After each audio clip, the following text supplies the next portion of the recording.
For years, I thrived in the high-pressure business world, but the workaholic life finally caught up with me. I was 35, very overweight, in chronic pain with severe mobility issues, terrible diet, no exercise. My health was a complete wreck. Then I went to a gentle yoga class and felt truly relaxed. The stress just melted away.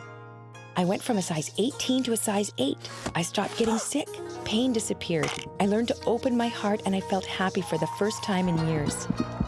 So I said goodbye to the business world and started teaching. Yoga doesn't have to be strenuous. The easiest movements can trigger major release of chronic symptoms, no matter your age. Healing Yoga. Yoga for real people with real problems. Hello, I'm Deborah Devine. Welcome to Healing Yoga. Yoga for real people with real problems. That was me in the opening video. I had lots of real problems before finding gentle yoga, and my unhealthy lifestyle was getting me down. I was starting to experience frequent depression. And Zoomers are equally at risk for depression as everyone. And the older we get, the harder it can be to come out of the isolation of this condition. Let yoga be your secret weapon to calm your heart, reset your nervous system, and soothe your mind. The holidays are supposed to be the most wonderful time of the year, but for many of us, it can lead to depression. Loneliness, absence of loved ones, and the changing of seasons can play a factor on your daily well-being. Here are some yoga tips that will help improve circulation, energize, and uplift your mood. We're going to come into the warm-up pose, Tadasana, the mountain pose. So coming into the center of the mat, heels out, toes in, coming back onto the heels and feeling the upper legs really strengthening. We're allowing the in-breath to come up the front line of the body, lifting everything in its path. And then exhaling down the back line, grounding the sit bones down, the heels down. Next time an in-breath comes along, we'll take the arms out and up, reaching, lifting the ribs off of the pelvis, exhaling, hands to heart. Inhaling and lifting, we're harvesting oxygen up here, prana. Exhaling deep into the heart space. Another in-breath, lifting and reaching up, spreading the fingers nice and wide, exhaling, hands to heart. We're moving our energy up towards the arms, up towards the heart. Let's come in, another long, slow, smooth in-breath. And then at the top of the in-breath, we'll just pause for a moment, and then we'll exhale, moving over to the left, creating space between the bottom of the ribs and the top of the hips on the right side. Coming back to center on the inhalation, and then exhaling onto the opposite side. Pressing down with the left foot, opening up through the left side. Coming back on the in-breath, going over to the right side or the left side. Opening up the sides, opening up the diaphragm. We've got to get some breath deep into the bottom of the lungs. Let's keep going a few more rounds, just taking it to a place where you can experience a nice feeling of a stretch. Coming back to center. Hands come to heart space. We'll do a few more sun breaths. Inhaling and reaching up. Feel how much more light it feels to reach. Exhaling, hands to heart space. Press the palms together. Move the shoulders away from each other. Inhaling. Moving the arms out and up in these sun breaths is a wonderful way to take us out of the thinking mind and bring us into this idea of moving outwards, expanding.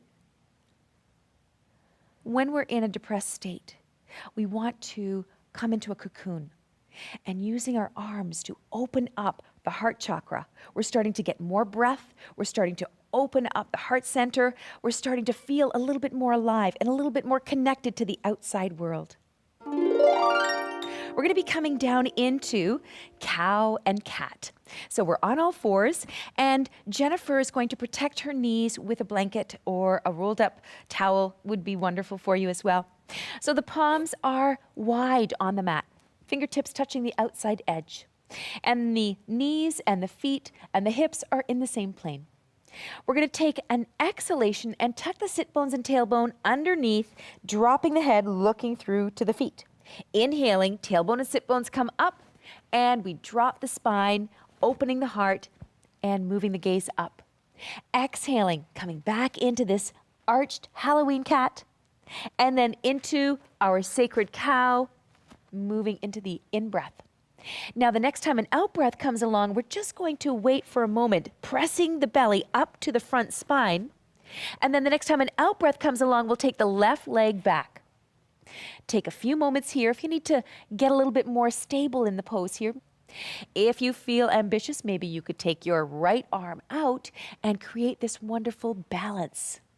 We're taking a long, slow, smooth in breath and a long, slow, smooth out breath. The back leg is getting a bit of an inner rotation, creating some space in the SI joint. And the front arm, this right arm, is rotating externally. This is expanding us from the heart center through the belly, out through the fingertips and the toes. Let's come back to cows and cats. We'll take one cow, one cat, and then we'll extend the opposite leg, reaching the opposite leg out, pressing through the heel, giving the leg a bit of an inner spiral.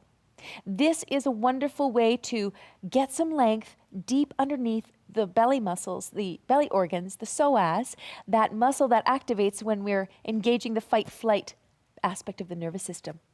Reach the arm out. The left arm comes out. Draw the shoulder blade down the back, rotate the upper arm externally, spread the fingers nice and wide. Let the out breath be complete. Feel the belly come to the front spine. Squeeze the glutes and reach. Now we'll come back to center. Sit bones come down.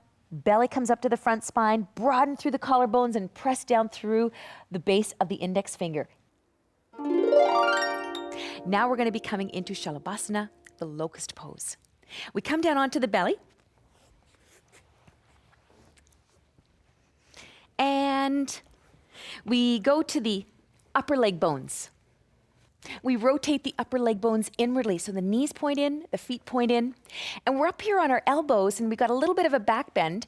We're just going to use this opportunity to create some space in the low back.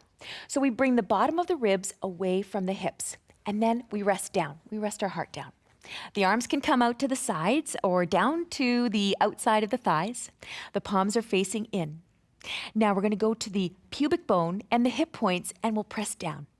Then we go to the top of the hamstrings where they reach the sit bones and we press down. And then the next in-breath that comes along, we're going to inhale the legs, maybe one at a time, see how it goes. If you find yourself in the pain zone, come back. If both feet are coming up, fantastic. Spread the toes wide apart. You can continue to lift the heart, lift the chest, pressing down with the glutes, pressing down with the pubic bone and the hip points. Bring the shoulder blades down the back, open the collarbones, spread the fingers nice and wide, and then cross the arms, release the temple down onto the stacked arms, and take a few breaths. Shalabhasana is a wonderful pose, again, getting those paraspinals, the muscles on either side of the spine. Everything is contracting and strengthening and building tone on the back line of the body, all the way from the heels up to the very top of the spine and the neck. And now we're going to be coming in for a soft landing, a wonderful, soothing Shavasana. We're going to be going into Supta Baddha Konasana, using some supports.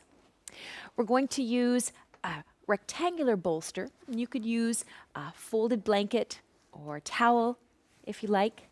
And it's going to come right up to the hindquarters, protecting the low back. A blanket is going to be used to support the head and the neck. And then you can bend your knees and we'll place a round bolster. Again, you could also use a towel or rolled up blanket at home. The hands come on to either side of your hips and you begin to come down behind you very slowly, lengthening your spine. If there's any pinchiness in the low back, you simply move your hips away from the bottom of the ribs. Now you can take the soles of your feet together and let your knees splay apart. And we rest the legs. This is going to help release the psoas muscles with this beautiful resting pose here. The upper arms are rotating externally and the palms are facing up to the sky. We go to any areas of the body that are still feeling a little bit tender. And we take a long, slow, smooth in and out breath. Now, bring awareness down to the feet and the legs. Take a long, slow, smooth in-breath into the feet and the legs. All of the muscles, the bones, the tendons. Breathing in light and spaciousness. Exhaling tension. Exhaling holding. Long, slow, smooth in-breath into the belly, into the heart and the lungs and the arms, the hands, breathing in light and spaciousness. Exhaling tension, exhaling holding. Long, slow, smooth in-breath into the neck, the face, the eyes and the brain, breathing in light and spaciousness, and exhaling tension, exhaling holding.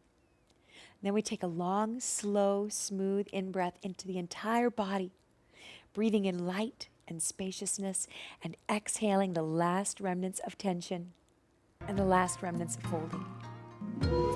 Thanks for watching. Be sure to subscribe to the channel and stay up to date on all the latest videos. And let me know in the comments section below what other kind of videos you'd like to see.